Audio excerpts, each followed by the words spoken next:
kamu sedang mengatakan Allah itu pembohong. Coba dulu baca, biar nggak, kadang-kadang aku pun lupa juga. Mungkin kata-katanya nggak kayak gitu kali lah. 1 Yohanes 1 ayat 8 sampai 9. Boleh dibacakan? Minta tolong. Jika kita mengaku dosa kita, jika kita berkata kita tidak berdosa, maka ya, kita sebelumnya. mengaku. Ayat. Lanjut. Yuk, Fiona, lanjut. Betul. Sorry. 1 ayat 8, jika kita berkata bahwa kita tidak berdosa, maka kita menipu diri kita sendiri dan kebenaran tidak ada di dalam kita. Ayat 9, jika kita mengaku dosa kita, maka Ia adalah setia dan adil, sehingga Ia akan mengampuni segala dosa kita dan menyucikan kita dari segala kejahatan.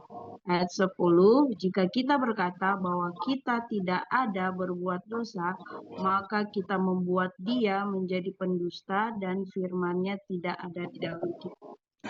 Nah, jadi inilah yang sedang diajarkan Yohanes, dan inilah yang sedang dipertobatkan oleh Roh Kudus. Karena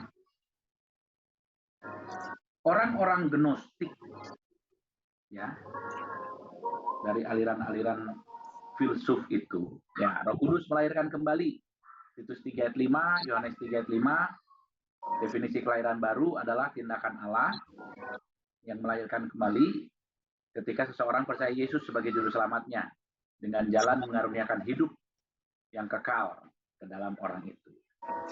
Ya, setelah dilahirkan kembali, inilah Yohanes 1 ayat 12, orang-orang yang percaya kepada Kristus diberi kuasa menjadi anak-anak Allah. Ini pekerjaan Allah, khususnya pekerjaan Roh Kudus.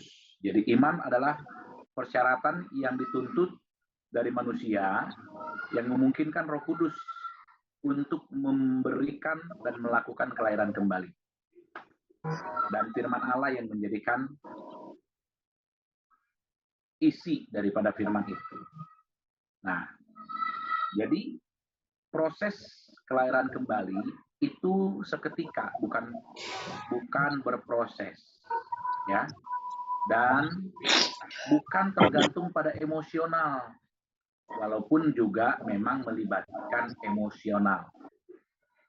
Setelah seseorang dilahirkan kembali, maka Roh Kudus mendiami. Yohanes 14 ayat 16, Yesus berjanji bahwa Roh Kudus akan mendiami orang-orang percaya. Dia bukan hanya mendiami, Roh Kudus memberikan karunia. Ya. Bahkan Roh Kudus itu adalah karunia kepada semua orang percaya yang percaya kepada Yesus tanpa terkecuali. Tidak ada syarat yang lain kecuali iman kepada Kristus. Siapa yang ada dalam Kristus? Ia adalah ciptaan baru, yang lama telah berlalu, yang baru telah datang. Roh Kudus itu diberikan pada waktu diselamatkan. Pernyataan ini menegaskan bahwa orang yang belum diselamatkan tidak memiliki Roh Kudus. Kayak tadi yang dibaca dalam 1 Korintus 12 ayat 3 tadi. Ya. Efesus 1 ayat 13, Roh Kudus itu jadi jaminan, ya, down payment kepada orang-orang percaya.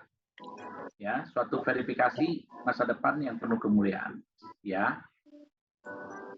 Pembaptisan Roh Kudus adalah pekerjaan yang melalui orang percaya ditempatkan dalam kesatuan dengan Kristus, dengan orang-orang percaya dalam tubuh Kristus. Pembaptisan Roh Kudus unik, ya, dalam masa gereja, dan ini tidak pernah terjadi dalam perjanjian lama. Ini hanya ada dalam perjanjian baru setelah kematian Yesus.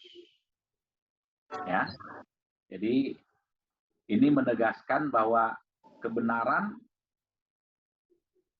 yang dikatakan bahwa semua kamu dibaptis dalam Kristus dan dalam satu iman. Baptisan Roh Kudus bukanlah pengalaman, ya, semenjak pekerjaan ini adalah dibuat terhadap orang-orang percaya, bukan oleh orang percaya. Jadi ini adalah pengalaman pribadi dengan Roh Kudus sendiri, ya, dan dilakukan oleh Roh Kudus, ya. Jadi kalau pemenuhan itu dapat berkali-kali. Roh Kudus memeteraikan. Nah, ini kemarin kita sudah bahas tentang meterai. Pemeteraian Roh Kudus adalah salah satu dari karya Allah menjamin keselamatan orang-orang yang telah diselamatkan. Nah, dengan jaminan inilah sehingga ada keluar istilah-istilah sekali selamat tetap selamat. Gitu. Tetapi saya mau menekankan begini, yang kekal itu adalah keselamatan. Seperti yang saya jelaskan tadi, bahwa selama kita masih hidup, bernapas, selalu ada kesempatan untuk bertobat dan terima Yesus. Tetapi keselamatan itu bukan murahan, walaupun dia diberikan dengan cuma-cuma. Karena ada perintah, kerjakanlah keselamatanmu, pikul lakuk yang kukasang, dan kalau kehidupan kerohanianmu tidak lebih daripada orang-orang Farisi, kamu tidak layak menjadi warga kerajaan Allah. Jadi, tidak murahan juga keselamatan itu. Maka, seperti yang kita pelajari dari semula, Roh Kudus ini Maha Tahu, sehingga dia mengenal orang-orang yang akan dimeteraikan. Dalam konteks GBI, orang yang dipenuhi Roh Kudus, ya, ditandai dengan berbahasa.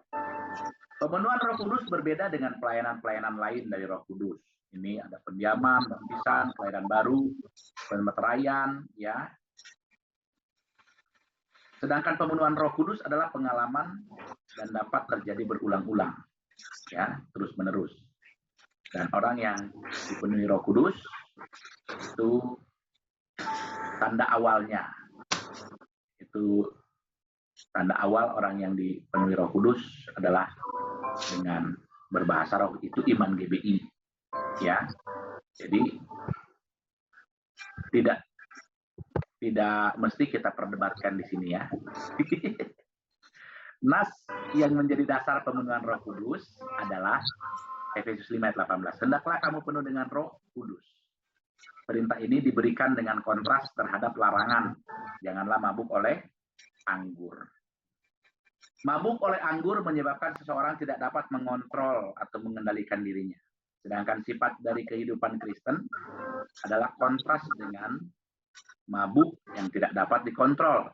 Maka kata penuh, dipenuhi, di sini di artinya pasif. Dari kata plereuste yang artinya dikontrol.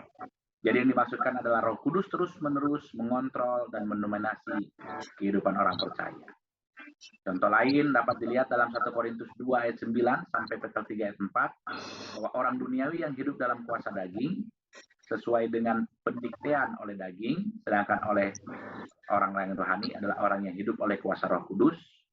Dan kalau konteks Galatia dijelaskan bahwa kalau kita